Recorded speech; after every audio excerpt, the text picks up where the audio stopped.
محبوب عالم خان کی ضمانت منظور۔ محبوب عالم خان جو وقف کارکن اور تلنگانہ ہائی کورٹ کے وکیل خواجہ معز الدین کے قتل کیس میں ملزم ہیں، نامپلی کی عدالت نے ان کی درخواست ضمانت منظور کر لی۔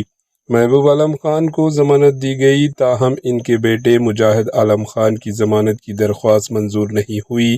3 اگست 2026 کو عدالت نے پولیس کو ملزم کی 2 روزہ تحویل کی اجازت دی تھی۔ یہ کارروائی تفتیشی افسر کی جانب سے 22 جون 2026 کو دائر کی گئی درخواست پر ہوئی، جو نامپلی پولیس اسٹیشن میں درج کیس سے متعلق تھی۔ پولیس نے محبوب عالم خان کو اس کیس میں دوسرے ملزم کے طور پر A2 کے طور پر نامزد کیا ہے، جبکہ مجاہد عالم خان کو خواجہ معز الدین کے قتل کا مرکزی ملزم قرار دیا گیا۔ خواجہ معز الدین 23 مئی 2026 کو حیدرآباد کے نامپلی علاقے میں مبینہ طور پر قتل کی کوشش میں شدید زخمی ہونے کے بعد زخمیوں کی تاب نہ لاتے ہوئے انتقال کر گئے تھے۔